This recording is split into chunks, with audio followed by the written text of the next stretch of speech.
Assalamualaikum sahabat-sahabat jendela tetangga yang dirahmati Allah. Hari ini, saya akan membawakan kisah pilu tentang seorang ibu hamil yang setiap malam tubuhnya digerogoti ribuan semut merah. Bukan karena kotor, bukan karena makanan, tapi karena sesuatu yang jauh lebih mengerikan, dosa lama yang belum terampuni. Perutnya membengkak seperti akan meledak, matanya basah oleh air mata, dan suaminya hanya bisa berzikir dalam ketakutan. Tapi semua ini bukan mimpi buruk. Ini azab nyata yang datang tanpa ampun. Apa yang sebenarnya tumbuh dalam rahim wanita itu? Dan siapa yang datang melalui semut-semut pembawa pesan dari alam tak terlihat? Namun sebelumnya, bagi yang beragama Islam saya sarankan untuk menuliskan sholawat Nabi Muhammad agar kelak sholawat ini menjadi saksi untuk mendapat syafaat di akhirat. Like dan subscribe ke Jendela Tetangga sangat membantu menyebarkan dakwah Islam dan menjadi amal jariah. Bayangkan sebuah rumah sederhana di pinggir desa Tunggul Jati. Angin malam menyapu atap seng yang usang, sementara di dalamnya, seorang wanita muda tergolek di atas kasur tipis. Namanya Narti. Usianya 29 tahun, sedang mengandung anak pertamanya, usia kandungan 7 bulan. Tapi malam itu, tubuhnya tak seperti biasanya. Ia menggigil, wajahnya pucat, dan perutnya membengkak tak wajar. Narti terbangun dari tidurnya dengan jeritan lirih yang menyayat. Samin, suaminya, tersentak bangun. Ia langsung duduk dan menyalakan lampu. Betapa terkejutnya Samin melihat tubuh istrinya, penuh dengan ribuan semut merah yang menggeliat dari balik sarung tidur. Ya Allah! Narti! Teriak Samin panik. Semut-semut itu keluar dari celah-celah kasur, memenuhi perut dan paha istrinya, menggigit tanpa henti. Narti menangis, tubuhnya gemetar, dan darah mulai keluar dari bekas gigitan. Samin mencoba menepi semut itu dengan tangan dan kain, tapi seakan tak ada habisnya. Semut terus bermunculan dari bawah ranjang, dari celah lantai, bahkan dari lipatan bantal. Aneh, karena rumah mereka bersih, tak ada sisa makanan, tak ada gula tercecer. Tapi semut merah itu datang, dan hanya menggigit satu orang, Narti. Panik, Samin segera membawa istrinya ke puskesmas dengan motor butut miliknya. Malam itu begitu sunyi, tapi di jalan, semut masih menempel di tubuh Narti, merayap, menggigit, bahkan masuk ke dalam pakaiannya. Sesampainya di puskesmas, bidan jaga hanya bisa tertegun melihat kondisi Narti. Ia membersihkan luka-luka di tubuhnya, tapi saat perut Narti diperiksa, bidan itu mengernyit. Ini bukan alergi, bukan juga infeksi dan janinnya ini tidak seperti gerakan janin biasa. Gerakan yang dirasakan dari dalam perut Narti seperti ada sesuatu yang mendorong keluar dari berbagai arah, bukan tendangan, tapi gelombang. Seolah perut itu menjadi tempat berontak sesuatu yang asing. Bidan hanya bisa menyarankan rawat inap, tapi malam itu Narti meminta pulang. Aku nggak mau tidur di sini, semutnya akan tetap datang, bukan tempatnya yang salah, bisiknya lirih. Samin tak mengerti, tapi ia mengalah. Mereka pulang. Namun sejak malam itu, semuanya berubah. Keesokan paginya, tubuh Narti penuh lebam. Kulit di sekitar perutnya menghitam. Bau aneh mulai muncul dari tubuhnya, seperti bau daging yang dibakar. Tetangga-tetangga datang dengan wajah khawatir. Ibu-ibu mengantar jamu, bapak-bapak hanya berdiri di luar sambil membicarakan hal yang sama, bahwa ini bukan sakit biasa. Ini mungkin kutukan. Desa Tunggul Jati memang masih percaya hal-hal gaib. Mbah Suko, tetua kampung yang dianggap punya mata batin, mendatangi rumah Narti pada malam ketiga. Aku dengar ada semut yang menyerbu tiap malam, katanya tanpa basa-basi. Di mana perempuan itu? Samin menunjuk kamar. Mbah Suko masuk. Ia berdiri di depan pintu, menggumamkan sesuatu, lalu berbalik. Aku tidak bisa masuk. Energi dalam kamar ini penuh dosa yang belum dituntaskan. Samin bingung. Tapi Narti, yang mendengar dari balik kelambu, menitikkan air mata. Ia tahu apa maksud ucapan itu. Tapi ia tetap diam. Mulutnya terkunci oleh rasa takut yang sudah dipendam sejak bertahun-tahun. Malam keempat, Narti mulai berbicara dalam tidur. Kata-katanya membuat bulu kuduk Samin berdiri. Maaf, aku nggak tahu dia masih hidup. Aku nggak sengaja, tolong jangan ambil yang ini juga. Samin mencatat semua itu dalam hatinya. Ia mencium kening istrinya. Tapi saat ia hendak pergi ke dapur, matanya terpaku pada sebuah gerakan di sudut kamar. Dari celah lantai kayu, semut merah mulai bermunculan lagi. Pertama hanya belasan, lalu puluhan. Dan dalam hitungan menit, ratusan semut memenuhi lantai, naik ranjang, merayap di kaki Narti, lalu menuju satu titik, pusar. Samin membeku. Ia tak berani bergerak. Semut-semut itu seperti dikendalikan oleh sesuatu. Bukan insting serangga biasa, tapi seperti utusan dari tempat yang jauh lebih kelam. Pagi harinya, kulit Narti mengelupas. Tubuhnya kurus, tapi perutnya membengkak 2 kali lipat dari normal. Ia tidak makan, tidak bisa duduk, hanya bisa terbaring sambil menangis pelan. Dan saat Samin bertanya, ia hanya menjawab dengan satu kalimat pendek. Ini bukan anak pertama. Kalimat itu menggema di kepala Samin. Ia tahu istrinya tidak pernah hamil sebelumnya, setidaknya sejak menikah. Tapi kini ia mulai meragukan semuanya. Apa yang disembunyikan istrinya? Apa maksud kalimat itu? Malam kelima, Samin mencoba tidur sambil berjaga. Ia memegang tangan Narti erat. Tapi tepat pukul 2 dini hari, ia terbangun karena sesuatu menyentuh kakinya. Ia membuka mata. Gelap. Tapi saat menyalakan lampu, ia melihat seluruh tempat tidur mereka sudah diselimuti semut merah. Dan perut Narti bergerak-gerak, berdenyut kuat seperti ada yang ingin keluar dari dalam. Rumah Samin malam itu bagai liang kubur yang dibungkus kabut. Tidak ada suara jangkrik, tidak ada angin malam. Hanya detak jam dinding yang terdengar menyayat, memecah ketegangan dalam dada Samin. Ia duduk di kursi rotan, tubuhnya lelah, tapi matanya tak bisa tertutup barang sekejap. Di dalam kamar, Narti masih terbaring. Perutnya menggembung seperti bola. Kulitnya pucat kebiruan, dan sesekali menggeliat, seakan ada hewan besar meronta dari balik lapisan daging. Tapi bukan itu yang membuat bulu kuduk Samin berdiri. Dari sela-sela jari kaki istrinya, semut merah keluar perlahan. Bukan dari luar tubuh, tapi dari dalam. Samin tersentak, hendak berteriak, tapi suara tercekat di tenggorokan. Semut-semut itu turun perlahan ke lantai, menyebar, lalu membentuk garis, seperti arak-arakan yang menuju sudut ruangan. Di sana, di bawah almari tua, mereka menghilang satu persatu. Seolah telah menyelesaikan misi mereka malam itu. Dan saat ia menoleh ke arah Narti, wanita itu mengangkat wajahnya dengan mata terbuka setengah, dan bibir yang bergerak tanpa suara. Tapi Samin tahu, ia sedang bicara dalam hati. Atau mungkin sedang berbicara dengan sesuatu yang tak kasat mata. Pagi harinya, kabar kondisi Narti menyebar. Warga yang awalnya iba, kini mulai resah. Ada yang menyarankan agar rumah itu disemprot, ada pula yang menyarankan agar Narti dibawa ke kota. Tapi seorang tetangga, Mak Rumi, wanita tua penjaga makam desa, datang membawa kabar yang tak biasa. Aku pernah melihat semut seperti itu.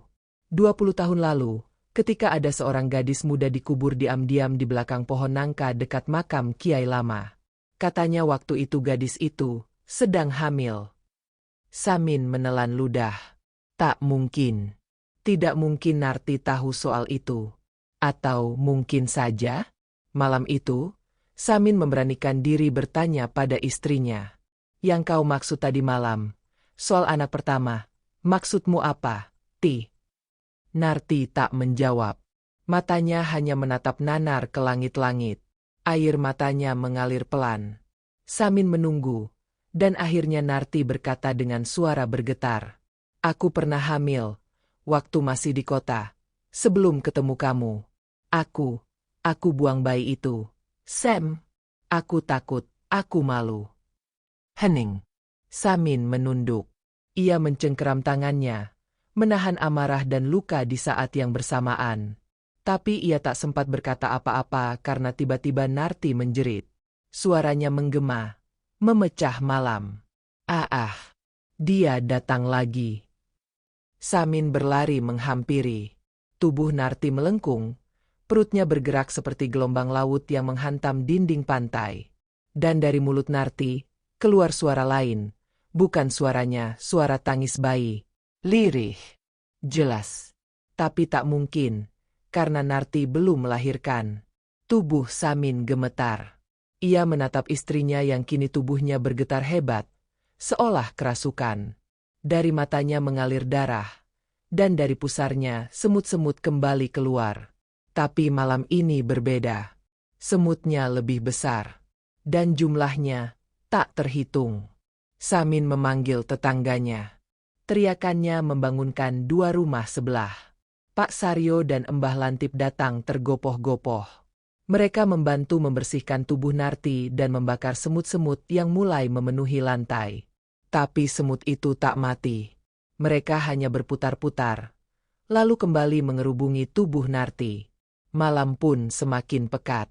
Samin berlutut di sisi ranjang, memeluk tubuh istrinya yang semakin dingin.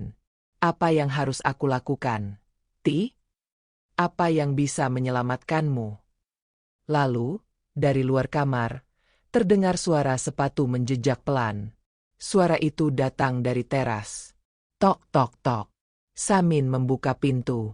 Dan di sana berdiri sosok renta, berjubah lusuh, dengan tongkat bambu dan sorban putih kusam. Matanya dalam. Wajahnya dipenuhi keriput. Tapi suaranya tegas. Namaku Embah Suko. Aku sudah dipanggil oleh tanah yang kau tinggali ini. Samin terpaku. Embah Suko melangkah masuk. Ia berdiri di depan kamar dan menatap lurus ke arah tubuh Narti. Lama. Hening. Hingga akhirnya ia berkata, semut itu bukan hewan biasa. Ia adalah utusan. Dosa masa lalu yang tak diselesaikan, kini datang melalui tubuhnya. Dan anak itu mungkin bukan manusia. Kabar tentang Embah Suko yang mendatangi rumah Samin menyebar ke seluruh penjuru desa Tunggul Jati. Banyak yang mulai berani berbisik, tapi tak satu pun yang berani bicara terang-terangan. Semua takut. Takut pada apa yang sebenarnya bersarang di dalam tubuh seorang wanita hamil yang sudah 3 malam berturut-turut diserbu ribuan semut merah. Pagi itu, Narti duduk di kursi bambu, tubuhnya diselimuti sarung tebal.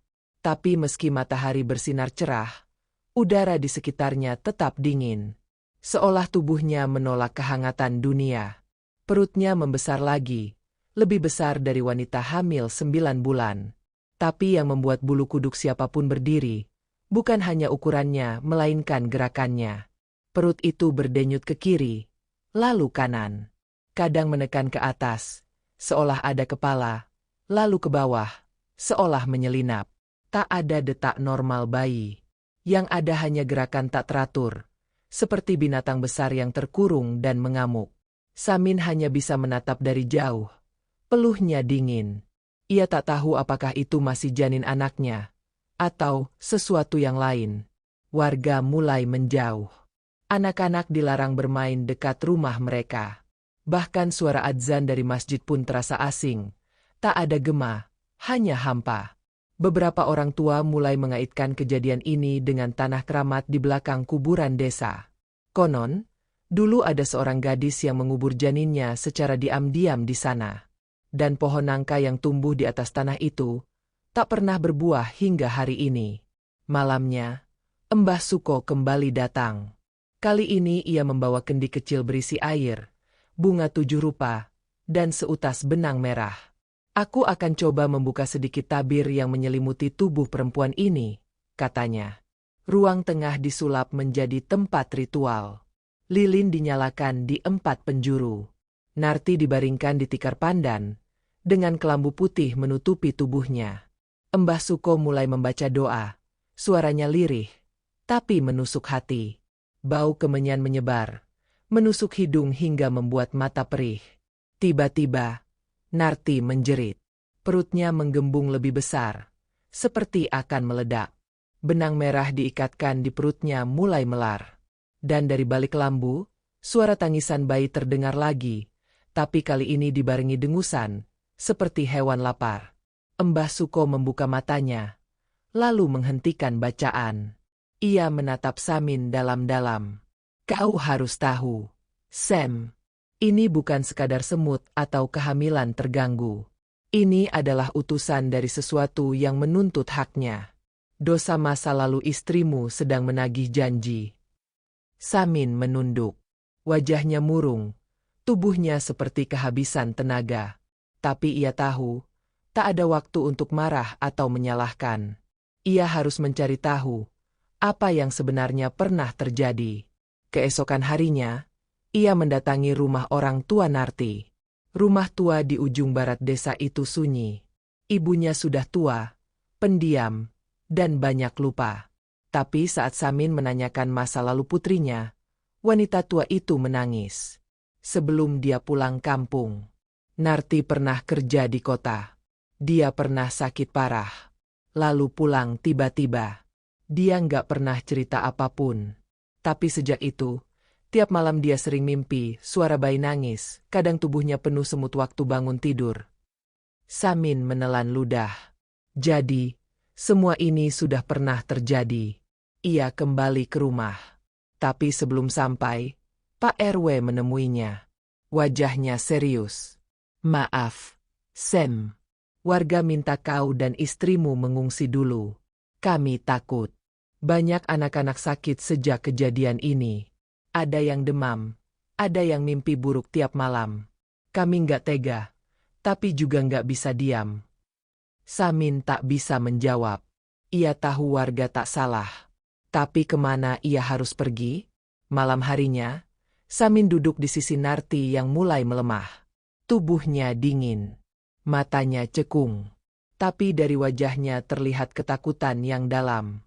Sam, aku minta maaf. Dulu, waktu di kota, aku pernah hamil dari laki-laki yang ninggalin aku. Aku malu. Aku takut aku buang bayi itu. Aku kubur sendiri, di dekat kuburan tua di bawah pohon nangka. Samin terdiam. Suara itu pecah dalam kepalanya. Suara yang menjadi potongan terakhir dari teka-teki mengerikan ini. Dan malam itu, tanpa sempat bersiap, semut-semut kembali datang. Kali ini tidak hanya dari bawah lantai, tapi juga dari ventilasi, dari celah pintu, bahkan dari atap rumah. Ribuan semut merah turun membanjiri kamar, membentuk jalur menuju tubuh Narti, dan semua langsung menyusup masuk ke pusarnya. Perutnya berguncang. Suara dentuman kecil terdengar dari dalam. Dan dari balik perut yang membengkak itu, muncul gerakan menggelinjang seperti sesuatu yang sedang menetas. Suara dentuman dari dalam perut Narti terus berulang, pelan tapi jelas. Samin terduduk kaku di lantai, napasnya tercekat. Di hadapannya, tubuh istrinya menggigil, seolah-olah sedang menahan sesuatu yang hendak meledak dari dalam. Kulit perut Narti menegang, warnanya mulai berubah keunguan, dan benjolan-benjolan kecil bermunculan tak beraturan. Semut-semut itu tak lagi sekadar datang dan menggigit. Malam ini, mereka bertingkah seperti makhluk yang menyambut pemimpinnya. Mereka menari melingkar, berputar di atas perut Narti, lalu menempel satu persatu hingga membentuk lapisan hitam pekat seperti kerak. Dan tepat ketika adzan subuh terdengar samar dari masjid desa, Narti berteriak. Tubuhnya melengkung ke belakang. Darah keluar dari hidung dan telinganya. Suara tangis bayi menggema dari perutnya, namun bercampur dengan suara lain, suara desisan, suara semut. Samin tak kuat. Ia berlari keluar dan mendobrak pintu rumah Pak RW. Tolong, panggil Mbah Suko. Sekarang juga. Dalam waktu singkat, warga kembali berkumpul.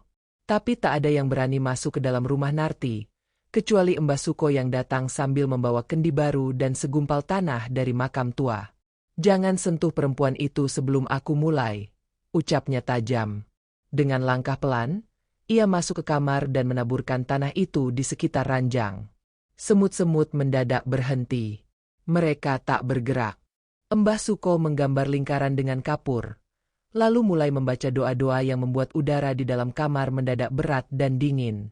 Aku panggil kau. Ruh yang belum tenang datang dan beritahu apa yang kau tuntut. Tiba-tiba, Narti membuka matanya lebar-lebar. Tapi yang menatap dari matanya bukan dirinya, pandangannya kosong. Senyum menyeringai terukir di wajahnya. Lalu dari mulutnya terdengar suara anak kecil, tapi nadanya dalam dan penuh kebencian. Dia kubur aku hidup-hidup, di tanah yang dingin sendiri, tanpa nama. Suara itu menusuk jantung semua orang yang mendengarnya. Mbah Suko tak terkejut. Ia menunduk hormat. Aku tahu kau tidak tenang. Tapi keadilan tidak bisa ditegakkan dengan dendam. Apa yang kau inginkan? Narti, atau entitas dalam dirinya, tertawa lirih. Dia ingin hidup tenang? Tapi aku dikubur dalam ketakutan, tubuhku dilahap tanah. Tanpa doa, tanpa ampunan. Sekarang waktuku kembali. Samin menggigil. Ia memeluk lututnya, menahan sesak di dadanya. Wajahnya basah oleh keringat dingin. Kalau begitu, ucap Mbah Suko, bawa dia ke tempat kau dikubur. Bawa dia ke pohon nangka itu. Di sana kau boleh bicara dan minta maaf kalau kau masih diberi waktu. Suasana rumah hening. Tak ada satupun yang bersuara. Mbah Suko berdiri, menggulung sajadah ritualnya. 3 malam lagi. Jika tak dilakukan, tubuh perempuan ini akan jadi sarang semut selamanya. Ia tak akan melahirkan manusia. Malam berikutnya, Narti makin lemah. Makanan tak bisa masuk. Air pun ia tolak. Hanya satu hal yang terus ia bisikkan dalam tidurnya. Maafkan aku belum sempat beri nama, belum sempat menyentuh wajahnya. Aku hanya ingin hidup waktu itu. Semut-semut masih datang, tapi kini diam. Mereka hanya mengelilingi ranjang, tak menggigit. Tapi Samin tahu mereka menunggu. 2 hari kemudian, Samin menyiapkan segala sesuatu. Ia membeli bunga 7 rupa, kain kafan kecil, dan sebotol air wudhu dari masjid. Saat malam ketiga datang, ia menggandeng tangan istrinya yang sudah sangat lemah, membawanya menuju makam tua, tepat di bawah pohon nangka yang sejak dulu tak pernah berbuah. Mbah Suko sudah menunggu di sana. Beberapa warga berdiri jauh di belakang. Tak ada yang berani mendekat. Bau kemenyan sudah menusuk. Pohon nangka bergoyang pelan meski tak ada angin. Narti, disinilah dosa itu terkubur. Kau harus bicara. Sekarang. Tubuh Narti digendong pelan oleh Samin, diletakkan tepat di depan akar pohon. Tangannya gemetar saat menggenggam bunga. Ia membuka mulutnya pelan. Suaranya hampir tak terdengar. Aku minta maaf. Aku belum sempat beri kau nama. Aku buang kau karena aku takut. Aku malu. Aku ingin kau tenang. Maafkan ibu. Lalu, dari bawah akar, semut keluar. Ribuan. Melingkari tubuh Narti, tapi tak menggigit. Mereka hanya berjalan mengitari bunga yang ia taburkan. Lalu perlahan-lahan kembali ke dalam tanah. Malam itu, untuk pertama kalinya dalam berminggu-minggu, Narti bisa tidur tanpa jeritan, tanpa gigitan semut, tanpa perutnya menggembung seperti hendak pecah.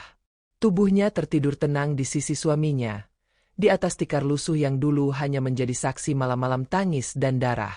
Tapi ketenangan itu bukan berarti semuanya telah selesai. Di pagi buta, Samin terbangun karena mendengar isak dari luar rumah. Ia menyibak tirai bambu dan mendapati seorang anak kecil berdiri diam di depan rumah mereka. Anak itu berambut kusut, kakinya telanjang, dan matanya menatap kosong ke arah rumah. Anak siapa ini? Gumam Samin. Saat ia hendak mendekat, anak itu menghilang. Begitu saja, seolah tertelan angin. Tapi tepat di tempat anak itu berdiri, Samin melihat jejak kaki kecil dari semut-semut merah yang tersusun seperti garis kaki bayi. Hari itu, tubuh Narti mulai mengalami perubahan aneh. Perutnya memang sudah tidak menggembung seperti sebelumnya, tapi muncul bercak-bercak hitam seperti memar di sekujur tubuhnya. Kadang dia merasa perih seperti terbakar, kadang tubuhnya seperti tersengat listrik. Dan yang paling menakutkan, Darah keluar dari pusarnya. Bidan desa dipanggil. Ia datang dengan langkah berat, membawa peralatan seadanya. Tapi begitu melihat luka di pusar Narti, ia langsung mundur. Ini bukan luka biasa, Pak. Ini seperti gigitan, tapi dari dalam. Bidan itu tak bisa berbuat banyak. Ia hanya berpesan agar Narti terus didampingi dan dibacakan doa. Tapi Samin merasa waktunya makin sempit. Ia harus tahu, apakah janin dalam rahim istrinya masih ada, atau telah digantikan oleh sesuatu. Malamnya, Mbah Suko datang lagi. Kali ini ia membawa 2 benda, segenggam garam dari makam kiai tua, dan kendi berisi air dari 7 sumur. Ritual terakhir, sebelum semuanya terlambat, katanya dengan wajah serius. Narti dibaringkan di ruang tengah. Samin duduk di sisi kanan, memegang tangan istrinya yang gemetar. Mbah Suko membuka kendi, meneteskan air ke pusar Narti, dan mengusapkan garam ke sekitar perutnya. Aroma tajam menyebar ke seluruh ruangan. Tiba-tiba, tubuh Narti kejang. Matanya membelalak. Dari mulutnya keluar busa putih, dan ia mulai berbicara dengan suara 2 lapis. Suara perempuan dan suara lain yang lebih dalam, seperti gema dari dasar sumur. Kau pikir semua selesai? Kau pikir semut itu datang karena marah? Tidak, mereka datang karena ingin menjaga. Semua yang hadir tercengang. Apa maksudnya menjaga? Samin bertanya gemetar. Mbah Suko menatap Narti tajam. Ia menaburkan segenggam garam ke lantai dan berkata, "Lanjutkan. Katakan siapa kau."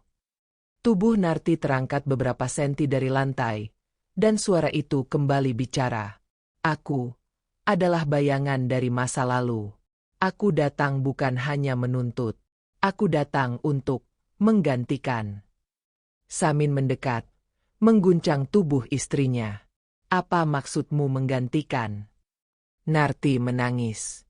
Tangannya mencengkeram perutnya sendiri. "Sam, tolong, dia ingin menggantikan bayi kita, dia ingin tinggal dalam tubuhku, dan lahir melalui rahim ini." Suara tangis bayi terdengar lagi. Kali ini sangat jelas. Tapi tak ada bayi di sana. Hanya Narti, hanya semut, hanya suara dari kegelapan. Perut Narti kembali berdenyut. Tapi sekarang gerakannya lebih pelan, lebih dalam. Seperti detak jantung, yang bukan milik manusia. Mbah Suko mendekat, menempelkan telinganya ke perut Narti. Ia terdiam lama, lalu menoleh ke Samin. "Di dalam tubuh istrimu ada 2 jiwa. Satu milik anak kalian. Satu lagi, milik makhluk yang dulu dikubur tanpa nama." Samin merinding. Ia tak tahu harus senang atau takut. Lalu, siapa yang akan lahir nanti? Mbah Suko menghela napas panjang. "Itu tergantung, siapa yang lebih kuat menuntut haknya." Dan malam itu, semut-semut kembali datang. Tapi kali ini mereka membentuk 2 jalur. Satu ke arah kepala Narti, satu lagi menuju perutnya. Dan Samin hanya bisa duduk di tengah-tengah, menunggu siapa yang akan menang dalam pertarungan sunyi itu. Fajar belum sepenuhnya menyingsing ketika Samin menggandeng tangan Narti menuju pohon nangka di dekat kuburan tua. Udara pagi terasa berat, seperti membawa beban puluhan tahun yang belum dituntaskan. Tanah masih basah oleh embun.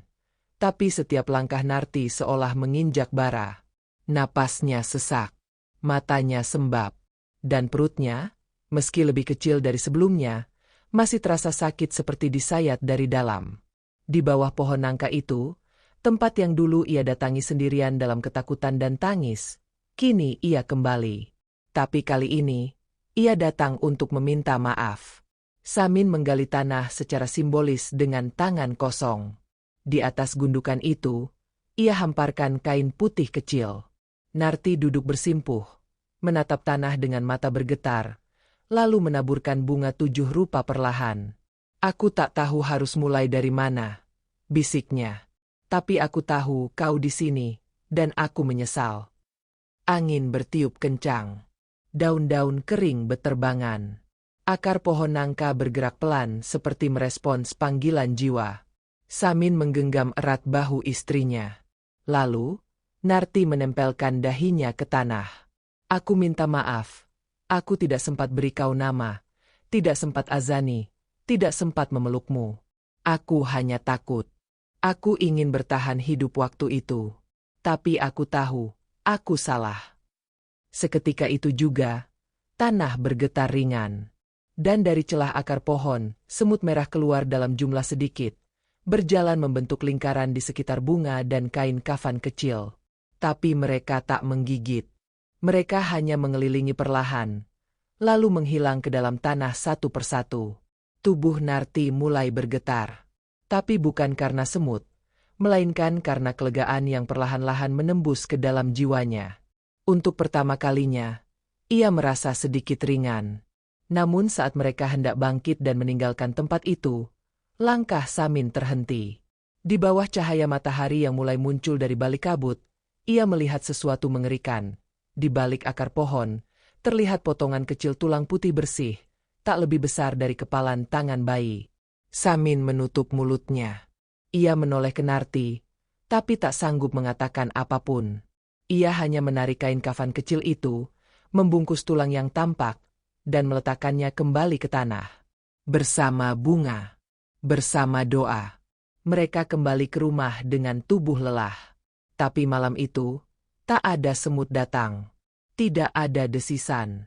Tidak ada suara tangis. Namun ketenangan itu hanya berlangsung semalam. Malam berikutnya, Narti terbangun dengan perasaan aneh. Ia merasa ada yang berubah dalam tubuhnya. Bayinya tidak lagi bergerak seperti biasa, tapi juga tidak diam. Ia merasakan gerakan lembut, berputar, lalu berhenti, seperti sedang menunggu. Saat subuh tiba, tubuh Narti mulai panas. Ia demam tinggi, perutnya kaku, napasnya pendek-pendek. Samin segera membawanya ke bidan, tapi sebelum mereka sampai, Narti mendadak pingsan di tengah jalan. Mereka kembali pulang karena bidan desa tak berani menangani. Mbah Suko akhirnya datang. Wajahnya tegang. Kau sudah minta maaf. Dan itu sudah diterima. Tapi, bukan berarti semuanya akan kembali seperti semula. Apa maksudnya? Tanya Samin. Mbah Suko menatap perut Narti yang sudah tak sebesar dulu. Ia mendekat dan meletakkan telapak tangannya. Janinnya masih ada, tapi hanya satu. Samin menarik napas tajam. Lalu, yang satu lagi. Mbah Suko menggeleng pelan. Sudah pergi. Tapi bukan ke alam kita. Ia kembali ke tempat ia berasal, dengan separuh jiwanya tertinggal dalam darah ibumu. Narti membuka mata. Lemah. Tapi ia tersenyum kecil. Aku mimpi. Dia tersenyum. Aku lihat wajahnya bersinar, dia nggak marah lagi. Samin membelai kening istrinya. Namun malam belum berakhir. Tepat tengah malam, semut merah kembali datang. Tapi jumlahnya sedikit. Mereka membentuk lingkaran kecil di lantai kamar. Di tengahnya, hanya ada satu titik air bening, berkilau seperti embun pagi. Dan saat Narti melihatnya, ia tersenyum. Itu air matanya. Yang terakhir. Tapi kemudian, tubuhnya bergetar. Air ketubannya pecah. Dan dari dalam perutnya, sesuatu mulai bergerak turun. Tapi bukan tangisan bayi yang baru lahir, melainkan jeritan panjang dari tenggorokan Narti saat tubuhnya kejang hebat di atas tikar kelahiran. Air ketuban telah pecah, namun darah yang mengalir begitu deras seperti tak terbendung. Samin menggenggam tangan istrinya, sementara Mbah Suko memutar kendi berisi air doa di sekeliling tubuh yang terguncang hebat. Kuatkan diri, Ti. Ini bukan cuma persalinan. Ini peralihan antara dua dunia, bisik Mbah Suko. Narti menggigit bibirnya. Tubuhnya membungkuk, dan dalam hentakan nyeri, perutnya bergelombang seperti air direbus dalam panci. Tapi anehnya, tidak ada kepala bayi yang muncul. Tidak ada punggung kecil. Tidak ada tangisan khas kelahiran. Hanya rasa sakit dan darah. dan getaran tanah yang seolah menyerap sesuatu dari tubuhnya. Mbah Suko tiba-tiba menekan pusar Narti dengan jempolnya. Keras. Keluar. Kau bukan bagian dari dunia ini. Dan saat itu juga, dari rahim Narti, bukan janin yang keluar, tapi gumpalan hitam sebesar kepalan tangan, berbau anyir menusuk, diselimuti semut merah yang langsung beterbangan begitu menyentuh udara. Gumpalan itu menggeliat di atas lantai sejenak, sebelum meledak menjadi debu hitam. Semut-semut pun menghilang bersamanya. Narti pingsan. Samin terdiam. Matanya kosong. Ia baru saja menyaksikan sesuatu yang tak bisa dijelaskan logika. Ia melangkah mundur perlahan, lalu terduduk di pojok kamar. Tubuhnya gemetar. Wajahnya tertutup kedua telapak tangannya. Mbah Suko mengambil air doa dan memercikannya ke tubuh Narti. Tak lama kemudian, wanita itu sadar dengan napas terengah. Ia menyentuh perutnya, yang kini kempis, kosong, dingin. Anakku? Mbah Suko menunduk. Tidak ada janin di dalam. Tapi juga tidak ada tanda keguguran. Rahimmu kosong, bersih, seakan tidak pernah ada kehidupan di sana. Aku hamil, Bah. Selama 7 bulan aku merasakannya, aku mendengarnya menangis. Samin menatap istrinya. Matanya berkaca-kaca. Ia tahu Narti tidak berhalusinasi. Mereka berdua telah merasakan kehadiran janin itu, merasakan tendangannya, gerakannya, bahkan suaranya yang menyerupai tangisan. Tapi kini, semuanya hilang. Lenyap seperti embun tersapu cahaya matahari. Keesokan paginya, Samin mengubur sisa kain kafan kecil yang dulu mereka bawa ke makam. Ia menaburkan bunga tanpa nama. Di sisi makam yang tak bertanda itu, ia menggali sedikit lebih dalam, seolah ingin menanam keheningan yang tak bisa dijelaskan oleh siapapun. Warga pun mulai berdatangan. Mereka mendengar kabar bahwa bayi Narti telah lahir, tapi tidak hidup. Namun tak ada yang melihat jasad, tak ada yang menyaksikan prosesi kematian. Mereka hanya mengangguk simpati, lalu pulang dengan hati tak tenang. Di desa kecil seperti itu, misteri selalu menyisakan tanda tanya yang tak akan pernah dibuka sepenuhnya. Di malam ke-7, Narti duduk di teras rumah. Ia menatap bulan purnama dengan tatapan kosong. Di pangkuannya ada sebuah boneka kecil dari kayu, buatan Samin, dengan potongan kain sebagai baju mungilnya. Aku beri dia nama Nawang. Walau ia tidak pernah sempat melihat dunia, aku ingin dia tahu aku cinta padanya. Samin hanya bisa menatap. Ia tidak sanggup bicara. Tapi di ujung jalan tanah merah, seseorang berdiri. Sosok itu kecil, diam, wajahnya remang, hanya terlihat sepasang mata coklat yang lembut, dan seekor semut merah besar di bahunya. Lalu sosok itu hilang, seolah tak pernah ada. Malam itu, rumah mereka kembali sunyi. Tapi jauh di lubuk hati Narti, ia tahu ada bagian dari dirinya yang takkan kembali. Ia kehilangan anak yang tak sempat diberi kehidupan. Tapi ia juga membebaskan jiwa yang lama terpenjara. Namun satu pertanyaan tersisa. Jika janin itu tidak pernah benar-benar hidup, lalu, apa yang selama ini tumbuh dalam rahimnya? Langit desa Tunggul Jati kelabu. Pagi itu hujan turun perlahan, membasahi daun pisang dan genteng tanah liat yang sudah berlumut. Di dalam rumah kayu yang tak lagi ramai dikunjungi tetangga, Narti duduk bersila di atas sajadah. Di sampingnya, Samin membaca mushaf kecil dengan suara lirih. Matanya teduh, wajahnya tampak lebih tua dari usianya. 7 hari sudah berlalu sejak kelahiran, yang tak pernah benar-benar melahirkan. Tubuh Narti mulai pulih. Bekas gigitan semut telah memudar, tapi gurat luka batin di dalam dadanya masih tinggal. Tak ada janin, tak ada bayi, tak ada kuburan untuk dirawat. Hanya tanah kosong di bawah pohon nangka, dan sebongkah kenangan yang menusuk hati setiap kali malam tiba. Namun hidup tetap berjalan. Setiap malam Jumat, Narti menyalakan lilin kecil dan menaburkan bunga di teras rumah. Bukan untuk siapa-siapa, katanya, hanya sebagai pengingat bahwa tak semua anak sempat lahir, dan tak semua ibu sempat menjadi ibu. Di suatu sore, saat Samin sedang memperbaiki atap, seekor semut merah besar merayap perlahan di tiang bambu. Narti melihatnya. Ia tak berteriak, tak mengusir. Ia hanya menatap lama, lalu tersenyum tipis. "Terima kasih," bisiknya. Entah pada siapa. Mungkin pada semut-semut yang pernah menyiksa tubuhnya. Mungkin pada ruh kecil yang pernah tinggal di rahimnya. Atau mungkin pada Allah yang memberikan kesempatan untuk menebus, meski lewat jalan yang tak biasa. Beberapa bulan kemudian, Narti mulai mengaji anak-anak di langgar kecil sebelah rumah. Suaranya pelan, tapi hatinya mantap. Setiap doa yang ia ucapkan, ia niatkan sebagai penebus dosa, untuk ruh yang pernah ia tolak, dan ruh yang mungkin masih menemaninya dari kejauhan. Namun di malam tertentu, ketika angin bertiup aneh dan cahaya bulan terpantul pucat di jendela kayu, Samin kadang terbangun oleh suara langkah kecil di dalam rumah. Pelan, ragu, seolah ada anak kecil sedang berjalan tanpa suara.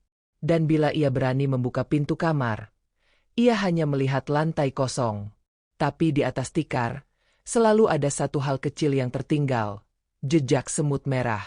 Sendiri, diam, lalu lenyap sebelum fajar. Narti tak pernah menanyakan itu. Ia tahu, tak semua yang hilang benar-benar pergi. Tak semua yang pernah ditinggalkan benar-benar tak kembali. Dan semut itu, kini bukan lagi pembawa azab. Ia datang sebagai pengingat. Sahabat jendela tetangga yang dirahmati Allah. Setiap dosa yang disembunyikan, sekecil apapun itu, akan tetap dicatat. Dan bila tidak ditebus di dunia, bisa jadi Allah akan kirimkan peringatan melalui cara-cara yang tak kita sangka. Sebagaimana firman Allah dalam surat Al-Zalzalah ayat 7-8. Barang siapa yang mengerjakan kebaikan seberat zarah pun, niscaya akan dia lihat. Dan barang siapa yang mengerjakan kejahatan seberat zarah pun, niscaya akan dia lihat pula.